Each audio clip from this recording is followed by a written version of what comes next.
Today we're going to be tying a super simple winter steelhead tube fly.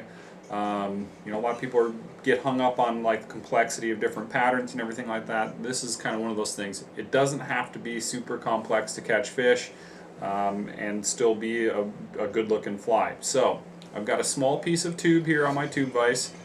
I've covered the entire thing top to bottom with a fluorescent orange thread, 140 denier. So what I'm going to do is I'm going to take a single blue, kingfisher blue marabou feather. And what type of marabou is this, Barrett? I mean, this is super is, select, or this is blood this quill? This is just standard blood quills. Standard blood quill. I will go through each package of blood quill and kind of find the ones that are going to be better for hackling. Some are going to make better tails, some are going to make better hackles. What I'm looking for is just a nice flexible stem if I'm going to be wrapping it. I'm going to take that piece of feather and I'm going to tie it in just a little ways back on the tube. So the important thing when you're winding marabou hackles is that you're not binding on itself. So kind of in between each wrap, I'm just going to make sure that those plumes are out of the way. So yeah, it may look a little porcupiney when you first wind the stuff on. It's okay. When it gets wet, it's going to slick down. It's going to reduce the amount of bulk that's there. Kind of a nice little addition. And if you really want to lay it flat, you could strip one side. Sure. Absolutely. Of the feather.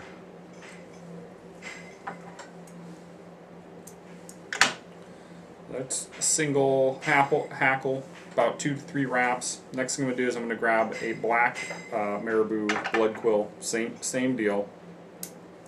Find the point where the stem tends to flex better.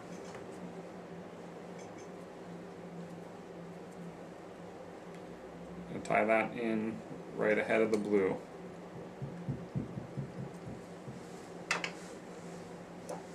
Sometimes hackle clips will work on these, but I am tying them in backwards, so oftentimes you just don't have enough material.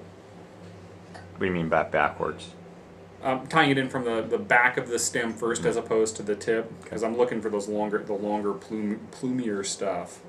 Just make sure it's all kind of out of the jaws. That's the issue with hackle pliers. So a lot of times I will just do it manually by hand. Just because those tips are so fragile. They're so fragile. Yep, exactly.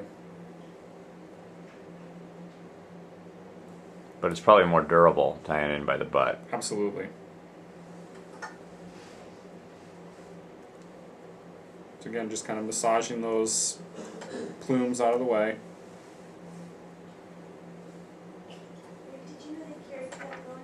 I'll lock that down. So just to add a little bit of extra steelhead flair, I've got a dyed kingfisher blue guinea fowl hackle.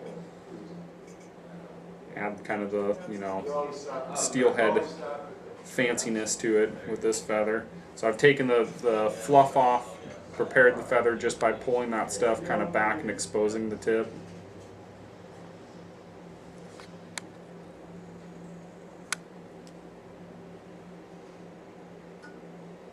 Just kind of massage that stuff out of the way.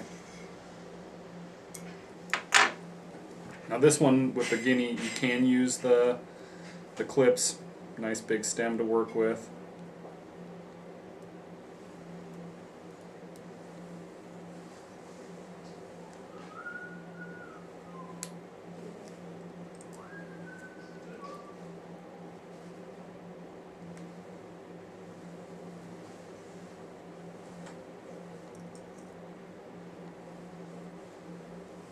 Wrap or two of that guinea. Just a little extra flair to it.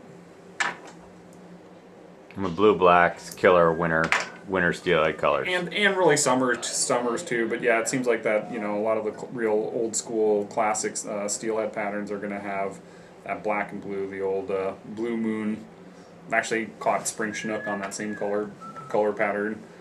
So that's essentially the completed fly. I'll take the whip finisher, make a couple wraps. Head's a little bit big on this one. So a lot of times what I'll do is I'll just take a brush on Zap-A-Gap, do the regular standard drip stuff too. I'll put just a little tiny drop on there to help lock down the threads there. And then when I pull the tube off, just a quick finger, get that thing to dry. If I've got too much head in there, I haven't adjusted my space really properly or whatever, I'll just take my scissors. That thread should be all locked down now. Snip it off and shorten it down. Which brings us kind of to our next step. So here we have this really kind of sparse leech pattern, a little bit of accents to it, some cool colors. A long time ago I might tie them with cones, I might tie them with lead eyes, I might tie them with a bunch of different things to help get the fly down. Well, what do you do when you cross over between summer steelhead and winter steelhead? You've got probably a lot less weight on a summer steelhead fly than you do on a winter steelhead fly, and as a result, you might have to tie 2 separate batches of flies to help incorporate that. Well, I've kind of, with the help of a local guide here in the Willamette Valley, got shown a neat trick, and what we've come up with, what he's come up with, is a way to tie a bunch of different weight possibilities on a tube that can just get slid right down the fly line, right in front of the fly. So what I have here is a number of different weighting possibilities. Each one of these can be tied on, glued, just a little brush on Zap-A-Gap, and then snipped off and trimmed to size so that it can be slid down the line again to right in front of the fly. That way I can tie these up in a number of different weights like I have here, and then when I'm ready to fish, I'll just take the tube, cut the piece. Now this will slide right down the fly line and butt up against the last tube. Therefore you can create whatever weight configurations you want. You could go small lead eyes like this, just a regular plated eye.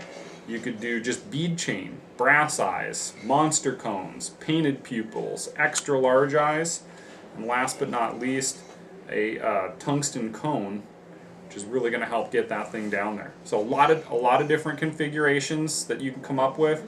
Real simple way of doing it. I've just tied them onto the tube again, glued them in place. When I'm ready to go fishing, I'll just snip a bunch of them off and I'm ready to rock and roll.